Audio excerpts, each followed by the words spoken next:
Oke, jumpa lagi sahabat-sahabat Wali Medsos dimanapun Anda berada. Mudah-mudahan tetap dalam lindungan Allah Subhanahu wa Ta'ala. Amin Allahumma amin. Tuhan yang Maha Esa ya, sehat selalu untuk semuanya, untuk sahabat-sahabat Wali Medsos. Ya, di sini kita akan saya akan sedikit membongkar atau flashback, memberitahu kepada saudara-saudara semua apa-apa aja sih permasalahan Bahar Smith atau ketersandungan yang melibatkan Bahar Smith ya, sehingga beliau itu menjadi seorang residivis atau bolak-balik keluar masuk penjara ya. Saudara-saudara, ini yang pertama ya, pada tahun 2010 ya, ini keterkaitan terlibat dalam kerusuhan di makam Mbah Priok ya. Ingat saudara-saudara, ini di Koja waktu itu tahun 2010 di Koja, Jakarta Utara ya. Jadi kerusuhan tersebut terjadi karena dipicu adanya rencana eksekusi tanah makam Mbah Priok yang ada di dalam area terminal peti kemas Tanjung Priok oleh pemerintah DKI Jakarta waktu itu. Ini yang pertama ya saudara-saudara ya. Jadi teman-teman yang belum paham juga biar sedikit banyak paham di sini ya. Kita kasih sedikit penyeimbangan informasi. Ya. Banyak sekali orang yang tidak tahu ya. Jangan pernah lupakan sejarah atau jejak digital semua. Aduh, ini sangat menyakitkan ini jejak digital ya. Yang kedua juga terlibat aksi penyerangan Jamaah Ahmadiyah itu di Kebayoran Lama 2010 saudara-saudara. Ya. Jadi selain di makam Mbah Priok, Bahar Smith ternyata pernah terlibat dalam aksi kerusuhan lainnya pada 2010 silam. Oke, saudara-saudara ya. Jadi teman-teman tahu ini. Ada lagi saudara-saudara. Tadi yang berapa? Yang kedua ya, sekarang yang ketiga. Yang ketiga ini juga ada keterkaitan dengan pengerusakan. Wah, keren juga ya. Jadi pengerusakan di kafe. Ya, pengerusakan di kafe The Mos. Wah, ini yang ketiga, ini ada pengerusakan kafe The Mos yang ada di Bintaro di Pasanggerahan, Jakarta Selatan. Yaitu sekitaran tahun 2012 yang silam, saudara-saudara. Ya, menurut saksi mata sih, masa yang datang mengendarai sepeda motor pada pukul 11 malam saat itu ceritanya ya. Tersebut tiba-tiba masuk ke pos keamanan dan meminta kafe ditutup. Wah, hebat, ngeri. Seperti yang punya negeri ya, seperti aparat saja ini. Jadi semua pekerjaan-pekerjaan kepolisian ini diambil alih sama seorang Bahar Smith. Wah, ini sangat luar biasa ini. Ngeri-ngeri sedap juga ini. Dan mengakui Bahar Smith itu semua perbuatannya dan memang sengaja untuk sweeping ya waktu di cafe The Mos itu. Waktu itu dia mengatakan seperti itu. Terus keberapa berarti saudara? Keempat berarti ya. Jadi kasus yang keempat dulu ini ada kasus ujaran kebencian terhadap Presiden Jokowi. Ini yang dilakukan 2018. Jadi yang baru-baru ini biar tahu ini, yang belum pernah mengenal sesosok Bahar Smith ya. Jangan melihat hanya sekilas beliau ini berceramah pakai udeng-udeng, tetapi tidak melihat residivis masalahnya apa ini. Ya.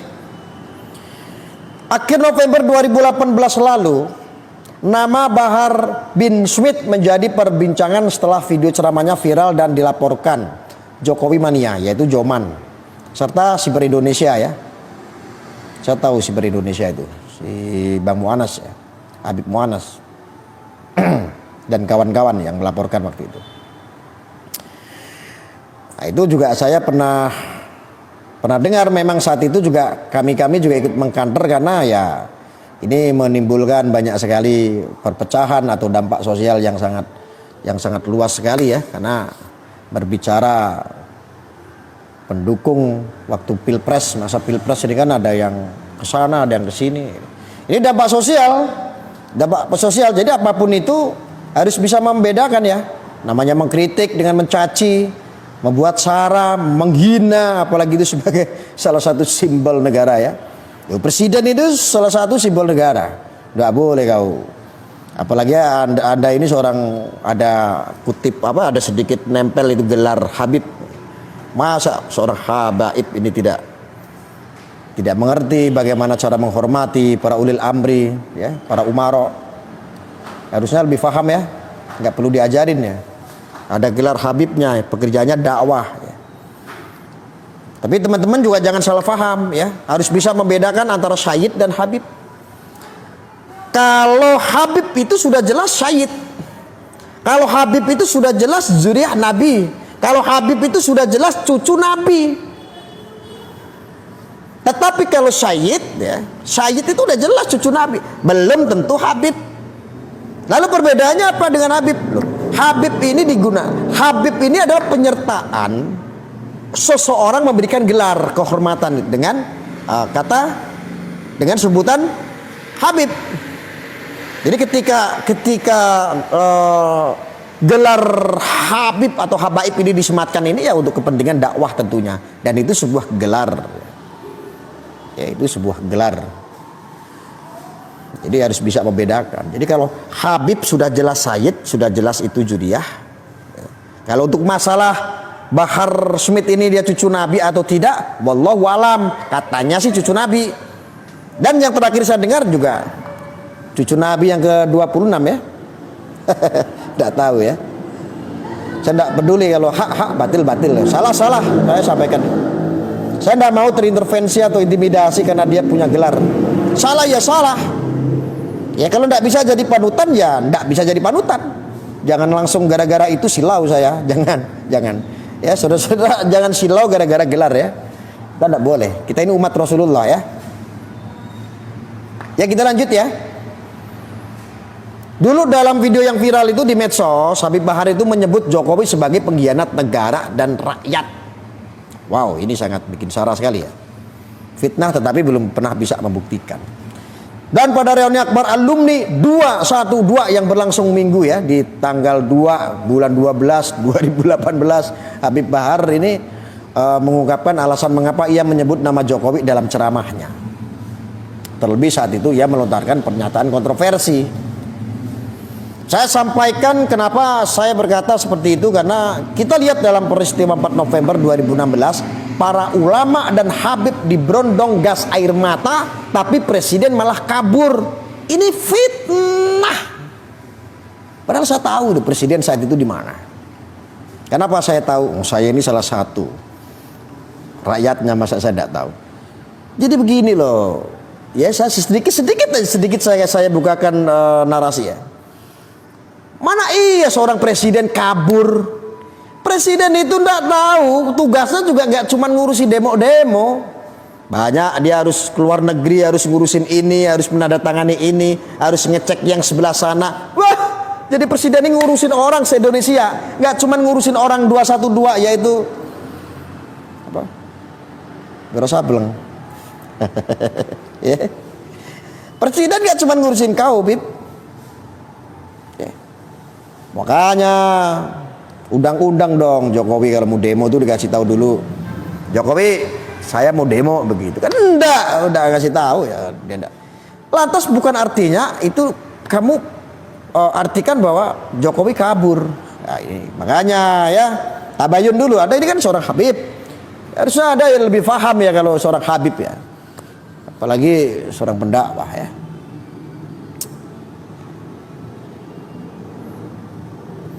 Dulu juga pernah mengucapkan ya, Bahar itu, kalian yang melaporkan saya, jika hal itu akhirnya dianggap kesalahan maka saya tidak akan minta maaf.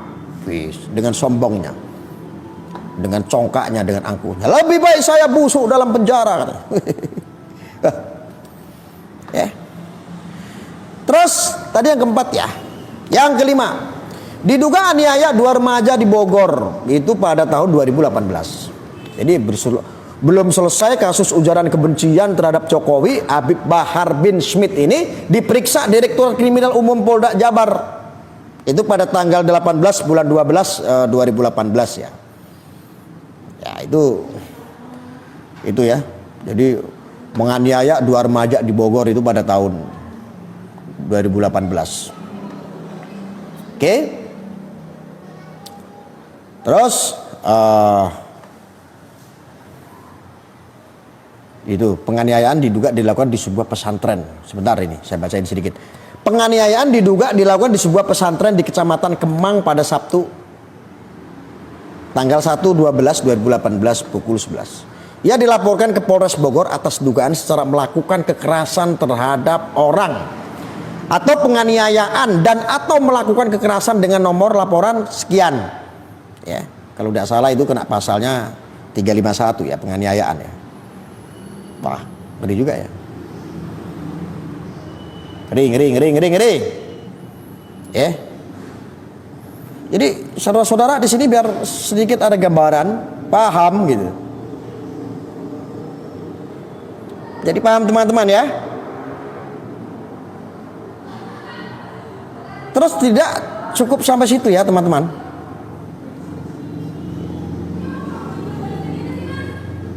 Nah, jadi ada lagi ya.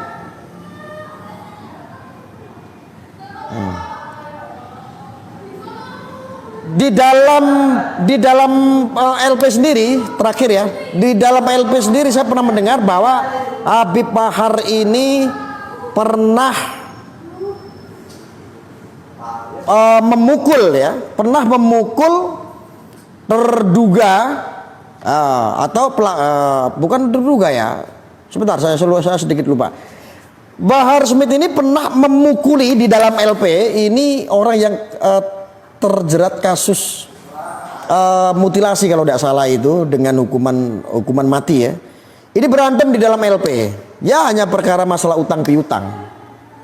Jadi dari sini saudara-saudara ya, dan masih banyak lagi sebetulnya sih. Ini fakta-fakta yang terjadi terhadap apa-apa yang menjerat Bahar Smith. Jadi ini adalah gambaran bahwa Bahar Smith ini tidak ubahnya seperti preman, berantem, menganiaya orang. Hanya bedanya Bahar Smith ini hanya berjubah ya. Menggunakan gelar kehabibannya itu. Jadi kalau saya rasa saya tidak yakin ketika tidak menggunakan gelar Habib, Bahar Smith ini banyak pendukung. Saya tidak yakin. Coba kasih tulisan Kang Bahar gitu aja, belum tentu. Kecuali dia main film ya, seperti Kang Bahar preman pensiun ya. Kalau cuma menggunakan Bahar, Mas Bahar, atau nggak usah menggunakan emblem agama atau gelarnya, Habib Bahar, saya rasa enggak seperti itu ya. Enggak terlalu banyak pengikut ya. Ya makanya banyak orang yang simpatik, banyak orang yang dianggap mewakili ini. Wih, jadi habislah rizik, terbitlah Bahar sekarang. Dianggap mewakili, ya sudah. Ada Bahar Smith, ya sudah, dia seorang pemberani, dia seorang mujahid. Iya. Dia singa katanya. Iya, buat saya sih singa ompong. Ya, strategi perangnya sangat luar biasa. Mau perang sama siapa? Perang sama siapa? Saya tanya. Makanya saya sih masih melontarkan tantangan ya untuk tinju ya. Duel ya. Untuk duel sampai mati boleh. Kalau sampai mati melanggar hukum ya nggak usah sampai mati lah. Saya juga masih pengen hidup sih. Ya, kasihan juga kalau Bahar nanti bunuh saya juga, hukuman dia nanti tinggi juga. Janganlah ya. Gue sudah bonyok-bonyokan aja lah. Kalau nanti saya yang kalah berarti ya. Kalau emang perjanjian nggak ada tuntutan berarti nggak ada hukuman gitu. Kalau mati jangan deh, terlalu tinggi. Tetapi boleh kalau kepepet boleh, enggak apa-apa. Kok jadi grogi begini jadinya. Tapi serem juga dia. Soalnya saya melihat dari masa lalunya Bahar Smith. Saya melihat masa lalu dari Bahar Smith ini adalah seorang preman ya. Tukang berantem, ngeri-ngeri sedap juga ya. Tapi ya saya sudah terlanjur bikin tantangan. Makanya saya masih menunggu ini jawaban dari Bahar Smith nih. Kapan? Ya, ringnya di Cirebon saya siapkan nanti. Ya, nanti perjanjian disaksikan nanti oleh bapak-bapak kepolisian boleh. Ya, supaya tidak ada tuntutan. Bila perlu disaksikan oleh bapak-bapak TNI boleh. Ya. Nanti ringnya saya fasilitasi bila perlu ya di Cirebon ya, saya minta ya. Tidak di Bogor, tidak di tempat saya, tidak. Di tengah-tengah saja. Nanti kalau memang ada kesepakatan untuk duel sampai mati, saya masih menunggu jawaban itu untuk Bahar Smith. Ya, karena kenapa saya jengkel? Karena ini sudah sangat keterlaluan dan sangat meresahkan bagi semua khalayak masyarakat Indonesia. Saya sekali lagi bilang ya, hei Bahar, kau itu kalau terus-teruskan dengan ceramah-ceramah seperti itu sama dengan Anda menciptakan kaum-kaum radikal. Lihatlah apa yang terjadi. Umat bukannya bersatu, malah terpecah belah gara-gara kamu Bahar. Bajingan kamu itu. Oke, sudah. Sudah cukup pemirsa, emosi lagi saya. Mohon maaf lahir batin ya. Astagfirullah. Jadi emosi lagi saya. Jadi begitu ya, saudara-saudara ya. Jadi kita bongkar sedikit masa lalu Bahar dulu. Bahar Smith ini kenapa dia menjadi seorang residivis, keluar masuk penjara, getol sekali ya. Senang sekali masuk penjara karena emang di dalam penjara pun dia pernah pukulin orang juga, berantem juga kasusnya. Berantemnya karena apa? Ya masalah utang piutang sama. Ya. Yang dipukulin ya santri, anak kecil, anak di bawah. Makanya kalau mau pukulin saya lah nggak apa-apa lah. Duel ya. Saya minta ya untuk umat, mohon maaf umat ya. Kalau ada yang pro ataupun yang kontra, mohon maaf. Jangan ikut-ikutan. Ini saya murni menantang Bahar Smith. Ya doakan saja. Insya Allah apa yang hak dan apa yang batil tidak akan pernah tertukar menjadi satu. Ya, yang hak ya hak, yang batil ya batil. Insya Allah batil akan ditumbangkan sendiri sama Allah. Jadi ada tidak usah ikut terprovokasi ini karena saya sangat jengkel sekali, sangat gemes sekali.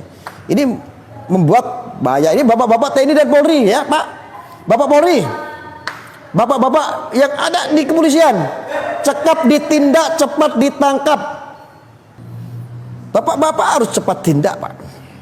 Orang seperti Bahar Smith ini nanti ketika ini besar ya, bahayanya ketika dia setiap berceramah fatwanya ini dijadikan sebuah fatwa kebenaran, walaupun salah dianggap kebenaran. Saya takut ini menjadi benalu untuk bangsa ini ketika membuat fatwa-fatwa yang tidak baik, provokasi yang tidak baik. Ya, umat menjadi pecah, satu sama lain menjadi ribut. Ini sangat berbahaya bapak-bapak. Bapak-bapak Polri, jangan pernah takut ya dengan orang-orang seperti Bahar Smith ini. Karena saya pribadi ya, saya sudah menyampaikan berkali-kali kalau Bahar Smith ini tidak pantas dengan sebutan Habib ya. Karena buat saya Bahar Smith ini adalah bajingan ya. Assalamualaikum warahmatullahi wabarakatuh.